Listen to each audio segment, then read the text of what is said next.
সাধারণত অন্যদিন এই সময়টা কিছু গরম হয়ে ওঠে, জোব্বাটা খুলে ফেলতে হয়। আজ ঠিক উল্টো দেখছি। বাইরে বাতাসটা শোঁ শোঁ শব্দে শিস লাগিয়েছে। নদীর জল কলকল ছলছল শব্দে চঞ্চল হয়ে উঠেছে, অথচ মেঘের কোনো লক্ষণ নেই।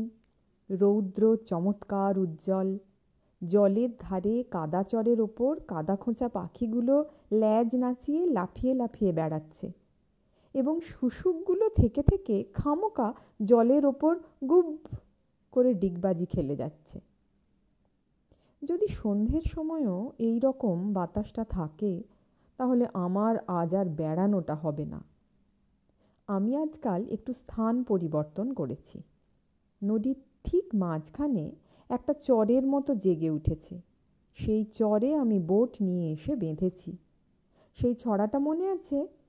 এপার গঙ্গা ওপার গঙ্গা মধ্যিখানে চর, তারই মধ্যে বসে আছে শিব সদাগর।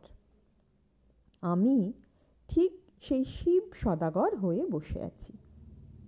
বিকেলে যখন ডাঙায় বেড়াতে যাই, তখন জলি বোটে খানিকটা দাঁড় টেনে বেয়ে যেতে হয়। এই সূত্রে আমার দাঁড় টানাও হয়, বেড়ানোও হয়। আজকাল শুক্লপক্ষ। খানিকটা বেড়াতে বেড়াতেই চাঁদের আলো ফুটে ওঠে।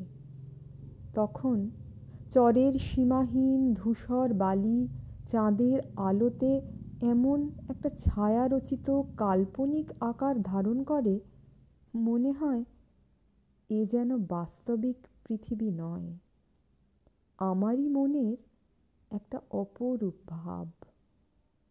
কোন কালে ছেলেবেলায় তিনকড়ি দাসীর কাছে রাত্রে মশারির মধ্যে শুয়ে রূপকথার প্রসঙ্গে একটা বর্ণনা শুনেছিলেন।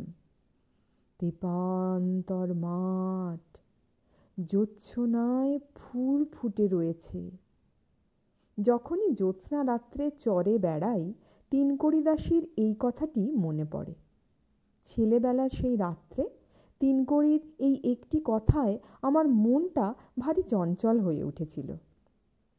প্রকাণ্ড মাঠ, ধুধু করছে, তারই মধ্যে ধবধবে জ্যোৎস্না হয়েছে, আর রাজপুত্র অনির্দেশ্য কারণে ঘোড়ায় চড়ে ভ্রমণে বেরিয়েছে। শুনে মনটা এমনই উতলা হয়েছিল।